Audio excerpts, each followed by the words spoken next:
एक छोटे से शहर में एक खुशहाल मुस्लिम परिवार रहता था। उस परिवार में अब्बू, अम्मी और उनकी दो बेटियां थीं, अफरा और आलिया। दोनों बहनें पूरे मोहल्ले की जान थी। अफरा बड़ी थी, समझदार, सलीकेदार और जिम्मेदार। वहीं आलिया छोटी थी, चंचल, मासूम और हर समय मुस्कुराने वाली। दोनों बहनों का प्यार ऐसा था कि लोग मिसाल दिया करते थे। अफरा बिना आलिया के एक दिन भी नहीं रह सकती थी और आलिया की तो दुनिया ही उसकी आपा थी। एक दिन अफरा को देखने के लिए एक बहुत ही प्रतिष्ठित परिवार आया। उनका बड़ा बेटा फैजान एक सफल कारोबारी था, जिसका व्यापार कई शहरों तक फैला हुआ था। बातचीत के दौरान उनकी नज़र आलिया पर भी पड़ी। रिश्ता तय होने के बाद फैजान की अम्मी ने मुस्कुराते हुए कहा, अगर आपको ऐतराज ना हो तो हम अपने छोटे बेटे आरिफ के लिए आलिया का रिश्ता भी मांगना चाहते हैं। सब लोग एक दूसरे का चेहरा देखने लगे। आलिया अभी सिर्फ 16 साल की थी। उसके अब्बू ने विनम्रता से कहा, बेटी अभी बहुत छोटी है। लेकिन सामने वालों ने जवाब दिया, निकाह अभी हो जाए, मगर रुखसती तब होगी जब वह बालिग होकर तैयार हो जाएगी। हमें सिर्फ रिश्ता चाहिए। काफी सोच विचार और इस्तिखारा के बाद दोनों बहनों का निकाह एक ही घर में हो गया। कुछ दिनों बाद अफरा की रुखसती हो गई, जबकि आलिया अपने मायके में ही रहने लगी। अफरा की नई दुनिया किसी जन्नत से कम नहीं थी। सास उसे बेटी कहकर बुलाती, ससुर हर छोटी बात का ख्याल रखते, देवर आरिफ उसे अपनी बड़ी बहन जैसा सम्मान देता, और फैजान, वह तो अफरा से बेइंतहा मोहब्बत करता था। हाँ, एक परेशानी जरूर थी। फैजान का कारोबार कई शहरों में फैला था। वह कभी दिल्ली, कभी मुंबई, कभी हैदराबाद। उसे अक्सर कई दिनों तक बाहर रहना पड़ता था। समय गुजरता गया। निकाह के 2 साल बाद एक सुबह अफरा को अचानक चक्कर आया। डॉक्टर के पास ले जाने पर जो खबर मिली, उसे पूरे घर में खुशियों की बारिश कर दी। मुबारक हो, आप माँ बनने वाली हैं। सास की आंखों से खुशी के आंसू बह निकले। फैजान ने सजदे में सिर रख दिया। लेकिन खुशियों के साथ एक नई परीक्षा भी आई। 7वें महीने में डॉक्टर ने साफ कहा कि अब इन्हें पूरा बेड रेस्ट चाहिए। जरा सी भी लापरवाही खतरनाक हो सकती है। उधर सास पहले से ही बीमार रहती थी। घर संभालने वाला कोई नहीं था। आखिरकार सास ने कहा, अगर कुछ दिनों के लिए आलिया आ जाए तो। अफरा ने अपनी अम्मी से बात की। अम्मी पहले जिद की, लोग क्या कहेंगे। लेकिन बड़ी बेटी की हालत देखकर उन्होंने आलिया को भेज दिया। आलिया ने आते ही पूरे घर की जिम्मेदारी अपने कंधों पर उठा ली। सुबह की नमाज से लेकर रात की दवा तक, रसोई, सफाई, अफरा की मालिश, दवाइयाँ, सब कुछ वह अकेले संभालने लगी। अफरा अक्सर उसका माथा चूमकर कहती, अगर तू न होती तो मैं क्या करती। आलिया मुस्कुरा देती। उधर आरिफ, जो भारतीय सेना में था, सीमा पर तैनात था।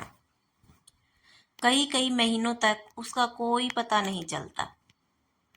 कभी कभी बस 2 मिनट की फोन कॉल आती, दुआ करना और लाइन कट हो जाती। आलिया हर नमाज में उसके लिए दुआ करती। हालांकि दोनों का रिश्ता सिर्फ नाम का था, क्योंकि रुखसती अभी हुई नहीं थी, लेकिन दिल में एक अनकहा सा अपनापन धीरे धीरे जन्म लेने लगा। एक रात तेज बारिश हो रही थी। अचानक अफरा को दर्द शुरू हुआ। घर में सिर्फ दो ही लोग थे, अफरा और आलिया। सास की तबीयत बिगड़ने पर उन्हें पहले ही रिश्तेदार अपने साथ ले गए थे। फैजान कारोबार के सिलसिले में दूसरे शहर में गया हुआ था। फोन भी नहीं लग रहा था। आलिया घबरा गई। उसके हाथ कांप रहे थे। वह रोते हुए दुआ कर रही थी, या अल्लाह, मेरी आपा को सलामत रखना। तभी टिंग टोंग दरवाजे की घंटी बजी। आलिया ने कांपते हाथों से दरवाजा खोला। सामने फौजी वर्दी में बारिश से भीगा हुआ आरिफ खड़ा था। उसने मुस्कुराकर कहा, लगता है अल्लाह ने मेरी छुट्टी सही वक्त पर लिखी थी।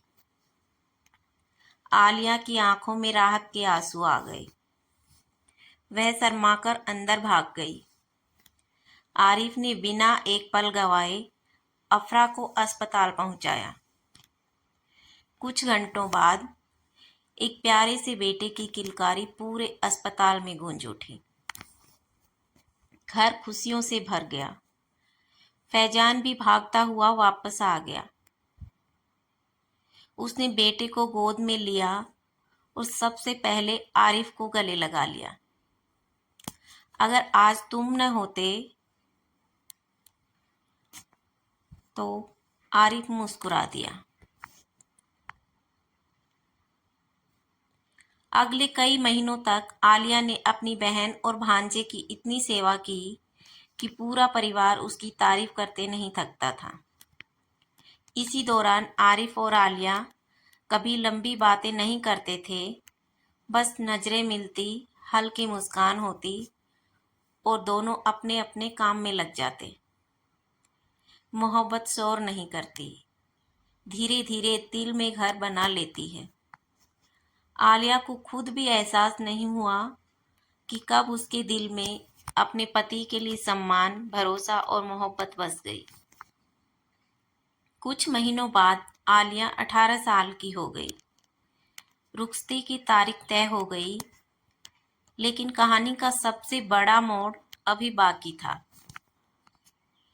रुखसती से ठीक 2 दिन पहले सीमा पर अचानक तनाव बढ़ गया। आरिफ की छुट्टी रद्द हो गई।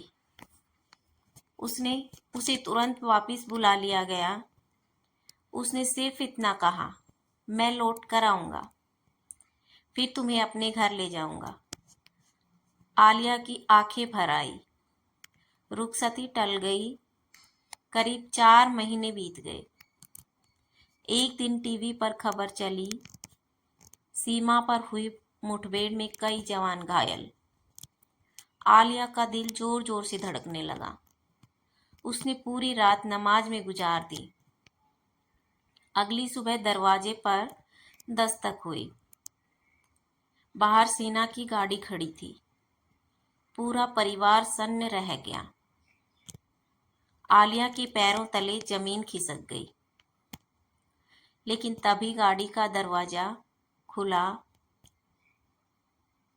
और उसमें से आरिफ उतर आया। उसके कंधे पर पट्टी बंधी थी। वह घायल था, मगर सलामत था। आलिया दौड़कर उसके सामने पहुंची। पहली बार उसने सबके सामने रोते हुए कहा, अब मुझे कभी छोड़कर मत जाना। आरिफ ने मुस्कुराकर जवाब दिया, फौजी अपना वादा निभाते हैं और मैं भी निभाऊंगा। कुछ दिनों बाद पूरे परिवार की मौजूदगी में आलिया की रुखसती हुई। जब वह विदा होने लगी तो अफरा ने उसे गले लगाकर कहा, आज मेरी छोटी बहन नहीं, मेरी सबसे अच्छी दोस्त अपने असली घर जा रही है। आलिया मुस्कुराई, मगर उसकी आंखों से आंसू नहीं रुक रहे थे। उसी समय अफरा का छोटा बेटा दौड़कर आया और बोला, खाला, जल्दी वापिस आना। सभी हंस पड़े। आलिया ने उसे गोद में उठाकर कहा, अब मैं यही हूँ, हमेशा के लिए। गाड़ी धीरे धीरे आगे बढ़ी। पीछे खड़ा पूरा परिवार दुआओं में हाथ उठाए खड़ा था। कभी कभी तकदीर दो बहनों को एक ही घर में इसलिए लाती है ताकि वे सिर्फ रिश्ते ही नहीं, बल्कि खुशियाँ, मुश्किलें और दुआएं भी साथ बांट सके। और यही साथ उनके पूरे परिवार की सबसे बड़ी दौलत बन जाता है।